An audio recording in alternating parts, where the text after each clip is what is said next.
Au nom du Père, du Fils et du Saint-Esprit. Alors, vous savez, aujourd'hui, beaucoup parmi nous sont au monastère Sainte-Odile et Sainte-Théodora à Saint-Michel-du-Bœuf, qu'on célèbre avec notre évêque vicaire, Monseigneur Marc. Donc voilà, parfois on a un petit peu, on a des vases communicants comme ça entre paroisse et monastère. Bon, c'est une très bonne chose quand on a l'occasion comme ça de faire un pèlerinage dans un monastère ou de passer dans un monastère l'été, la saison est propice au voyage.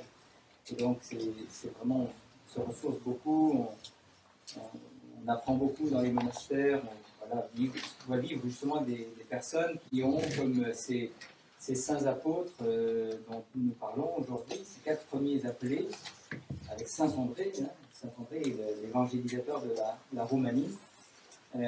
Ces premiers appelés qui ont lâché leur filet, ça nous touche et ça nous secoue, je veux dire, d'entendre cette péricope évangélique, parce que c'est dit, qu'est-ce que j'ai lâché immédiatement pour le Christ, qu'est-ce que je lâche de mes affections, de mon travail,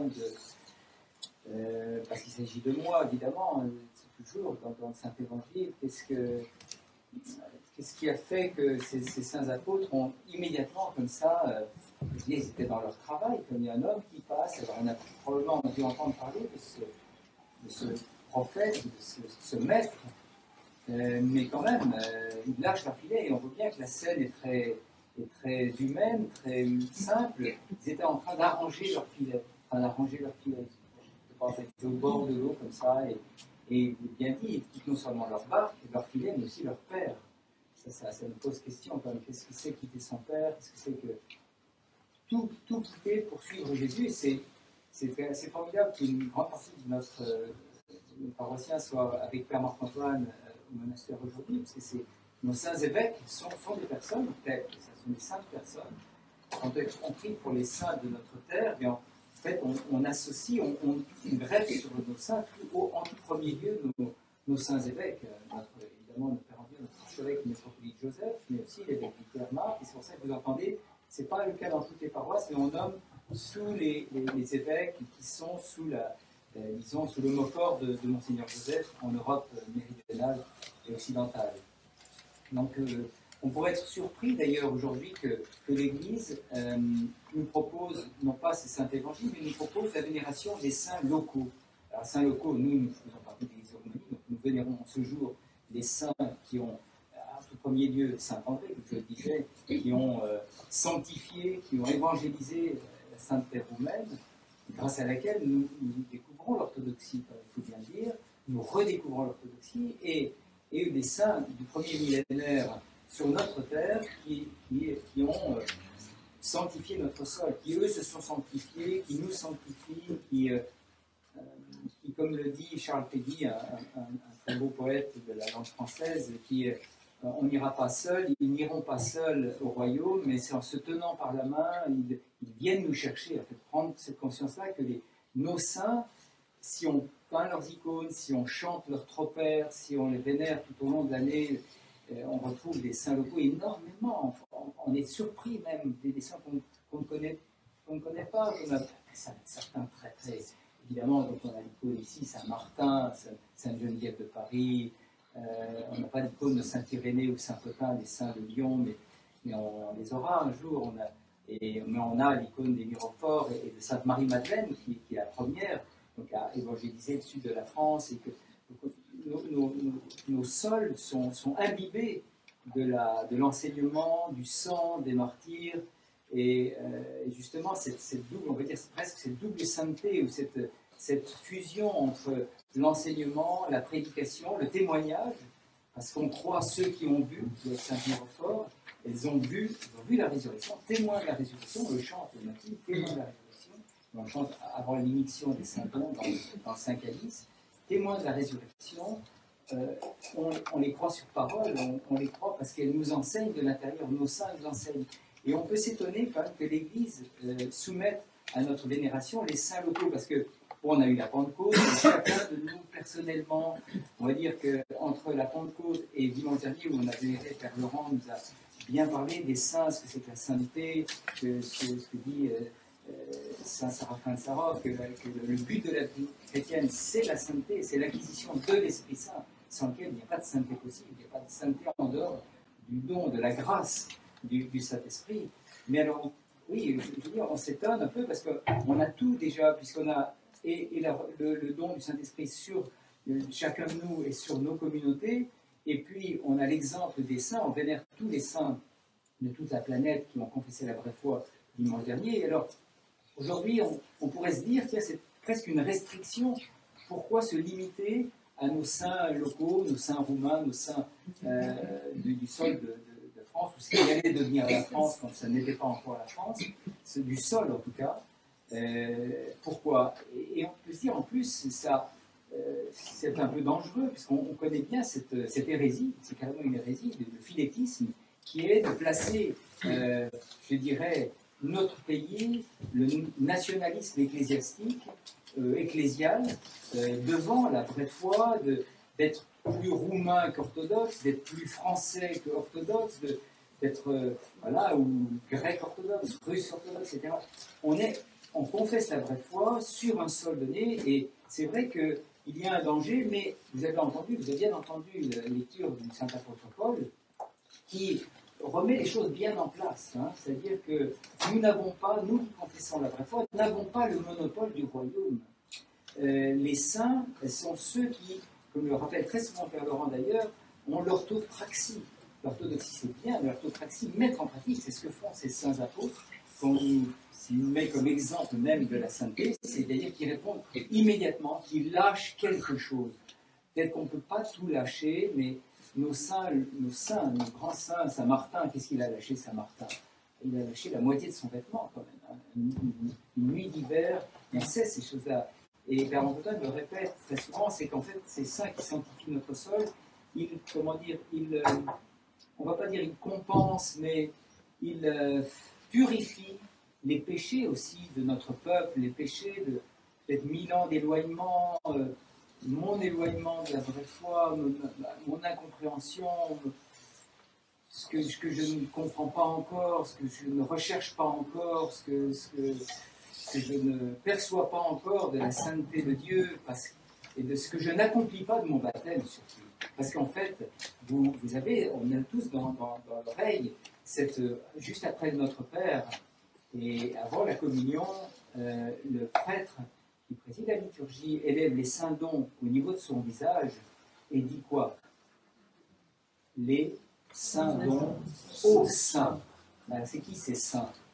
Les saints dons aux saints, c'est le peuple des baptisés, c'est nous. Chacun de nous est saint, chacun de nous a cette sainteté par le baptême, par l'immersion, par l'onction de l'Esprit Saint, par l'huile sainte et par la communion. Donc, quand nous venons à l'Église, quand nous communions chaque dimanche, nous renouvelons notre baptême par la communion salutaire, par l'écoute du Saint-Évangile et par toute la liturgie il n'y a pas un moment plus saint dans la liturgie, toute la liturgie est, comme le dit Père Marc-Antoine, est épiclétique, et à quelle est demande de l'Esprit Saint, de la grâce. Chaque litanie ne fait que ça, Kyrie eleison, Seigneur miséricorde, répands ton huile sur nous, répands ta sainteté sur nous.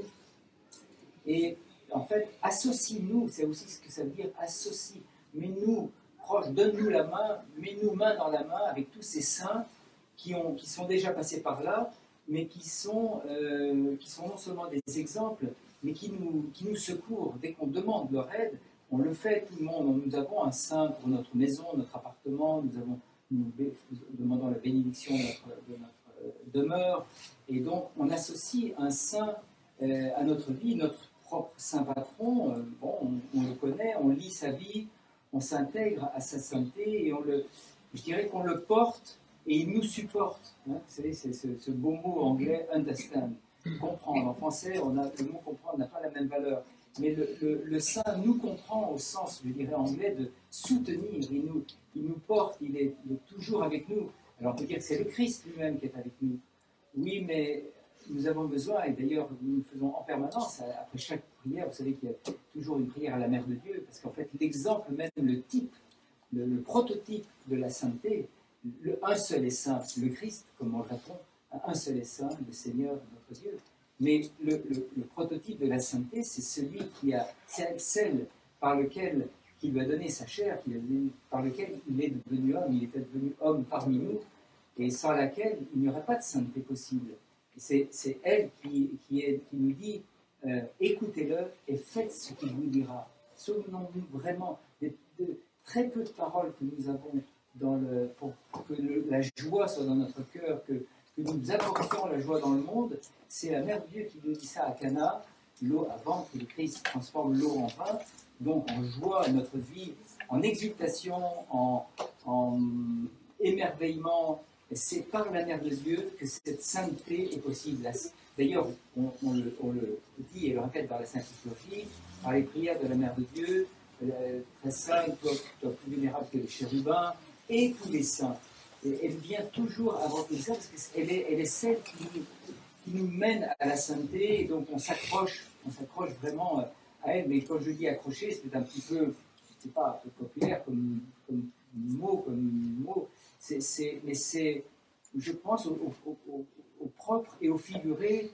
On a l'icône de la Mère de Dieu chez nous, on la vénère, et on lui demande cette participation à sa sainteté, parce que sans la présence du Christ dans nos demeures, sans la présence de nos saints qui nous ont tout apporté, qui nous ont... et souvent on se dit, bon, c'est vrai qu'on n'habite pas trop loin, on est un peu plus loin les uns des autres, on habite ici ou là, et on vient dans cette paroisse. On choisit une paroisse, on choisit. Mais est-ce qu'on choisit vraiment? Est-ce que ce n'est pas le Christ lui-même qui nous a placés là, qui nous amène? En fait, on a ce qui est naturel, comme on répète ça souvent, ce qui se fait facilement, c'est ce qui est permis, c'est ce qui est la volonté de Dieu. Et la volonté de Dieu, c'est qu'on est sur un territoire, qu'on soit né dans ce territoire, qu'on n'y soit pas né mais qu'on y habite, qu'on l'ait choisi, qu'on vienne là pour gagner sa vie ou pour vivre avec nos enfants. Eh bien, la sainteté de ce territoire nous appartient. Nos saints nous appartiennent. Ce sont notre trésor, nous avons, vous savez que dans l'Antimension sur lequel on célèbre la liturgie, on ne célèbre pas la liturgie sans l'Antimension, l'Antimis, qui est ce voile rouge sur lequel on présente le corps du Christ, qui est le tombeau en fait, qui est signé par notre métropolite, et dans lequel on a des reliques des saints. Pas forcément des saints de notre sol, mais on a eu la grande grâce d'avoir la fête paroissiale le 19 septembre dernier, où qui était indignement ordonné devant les reliques de Saint-Martin. Ils sont nos témoins, c'est eux qui vont intercéder pour nous, et on a l'impression qu'en ce jour, sans être nationaliste, comme je le disais tout à l'heure, nous avons ce trésor qui nous accompagne, et soyons convaincus que sans ces saints, sans la paroisse, nous avons la chance d'avoir une bénédiction, d'avoir Saint-Germain et Saint-Cloud, qui sont des saints, je dirais, hyper locaux. C'est vraiment le sol tout proche, Saint-Germain de Paris, Saint-Cloud. Nous allons vénérer ces reliques, et peut-être qu'on peut, je dirais, faire un petit effort, se bouger un peu.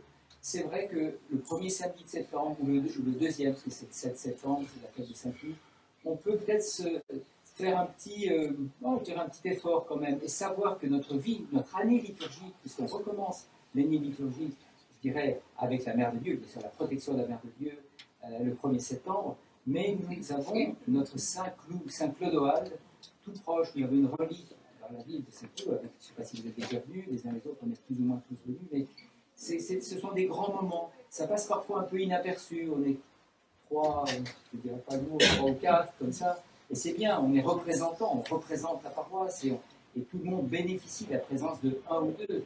Là où 2 ou 3 sont réunis en mon nom, je suis au milieu d'eux, dit le Seigneur. Donc ce n'est pas la question du nombre. Et je pense que pour soi-même, pour nos enfants, pour le moment de la rentrée où on a besoin d'une énergie nouvelle, eh bien, venons auprès de nos saints patrons, et en particulier de Saint Clodoald. Essayons de retenir ça. Voilà, prenons Saint Clodoald comme en ligne de mire.